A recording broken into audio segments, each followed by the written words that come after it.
How many times a week do you find yourself shoving down the anxiety of environmental disaster? Perhaps you didn't imagine living your life this way, continuing on working just as everything is fine, despite the increasingly maddening warnings. It always leads to the same place. Why hasn't anybody done anything? Maybe to you they have, and the solution goes by many names. Carbon capture, renewables, recycling, and maybe that gives you hope. But despite all of the efforts in green technology, emissions continue to rise. Why? We're some of the most productive humans that ever lived. We rise and grind to the occasion. Surely we'd be able to engineer our way out of this problem. Yet it's within our cleverness that the problem lies. Anthropologist and author James Sussman reports that for 95% of human history, we rarely worked more than 15 hours and still lived long, full lives. I want you to consider that modern humans are too productive. I want you to consider the movement of degrowth. Like an untreated cancer cell, exponential growth leads to the death of an organism. From a mathematical standpoint, exponential growth is redundant in real-world terms, i.e., a world that has limits cannot sustain such expansion indefinitely. The desire for growth in the name of human progress is a lie. It is only about acquiring capital, not providing the needs for people. Look at something that we all need to live, like food.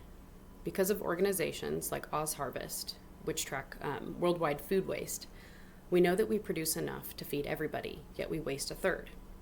In our production-driven country, restaurants often force employees to throw out perfectly good food, sometimes spraying it with toxicants in order to prevent it from being retrieved and eaten. This is manufactured scarcity at work. We do not distribute what we produce equitably, then we use the lack to shore up the need for more production. Advertisers constantly push us to do more and buy more. Consumerism is the hand that turns the wheel of production, but I'm not here to blame you. It is now a relatively known fact that oil companies developed an overemphasis on the importance of consumer responsibilities at the height of the environmental movement. So that's about 50 years of blame shifting onto consumers who are pressured to consume oil by the very same system that offers no real alternative. The world is screaming at us to put on the brakes, to embrace degrowth. Vincent Leege and Anitra Nelson, authors of the book Exploring Degrowth, which I really recommend, echo the widely shared fears for the poorest half of the population. 3.5 billion people are to face the worst dangers of climate change and only cause around 10% of emissions, although the richest 10% cause about 50% of those emissions. And according to Ben Aris of IntelliNews.com, those emissions are driving global temperatures up at rates faster than once predicted by previous models. We need degrowth now. Decoupling economic activity from the notion of progress is key.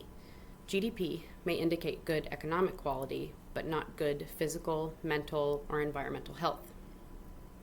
Do you measure your life's happiness by the success of the stock market? Perhaps if you work in that sector you do, but even still, exponential wealth does not equal exponential happiness. According to a study by the late Daniel Kahneman, a cognitive scientist, well-being plateaus at an income level of around $75K a year. This is believed to be a number where someone can afford stable housing, food, healthcare, leisure time, or go on a vacation once a year.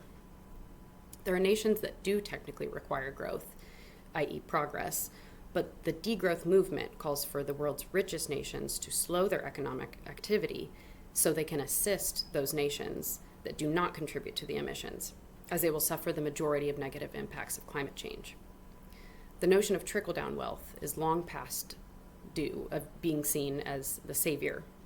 Degrowth and equitable distribution deserve a chance, because if we do not stop growing, we will drown billions of people in wildlife because of the global North's addiction to expansion. It's hard to not jump to the existence of green technologies as proof that we will innovate ourselves out of the problem. Green growth, or sustainable development, is a trap masquerading as something else. Until we accept the reality that growthism is the problem, green energy will always demand more energy. The paradox of green capitalist expansion will lead us to the same climate problems that await us now. Green technologies have not fixed our emission levels. and they continue to rise. And the assumption that they will only serves current economic interests, the very thing we must scale down in order to avoid catastrophe. It is imperative for us to imagine a better world. The intention to live a simpler life might look a little different to everybody. Imagine living in a way that decenters work. Could you see a society where it is normal to source your food a reasonable distance from your kitchen and be able to have the time to tend, harvest, and cook for yourself because your environment is healthy? Is there a desire within you to be more content with the things you own and not have to replace things because they are well made and not carelessly throw them out? Can you imagine your self-esteem when you have the time to engage in activities that are meaningful to you and spend time with people who are like-minded? Could you cope with living modestly instead, as opposed to frantically keeping up? Our fear of slowing down is no accident. Sometimes it seems like it's the reaction to the trauma of poverty, and perhaps it is an inherent fear of mortality itself. Degrowth does not mean austerity, rather leading life with humility and contentment. There are ways of life that do not entertain even the notion of ownership or hierarchy, that leave behind a wake of unseen human and environmental expenditure. I implore you to practice degrowth in your daily life. It can look like reevaluating your work-life balance, why you consume commodities like tech and fashion accessories. You could try learning more practical skills like gardening or sewing or building good relationships with neighbors. Let me end by saying that none of this will be easy, but it's far better than the alternative. Our world has limits, just as our bodies do. Realizing and accepting the need to slow down will save lives, and either way, the earth will force us to change. We can either welcome the change or have it done unto us. Thank you.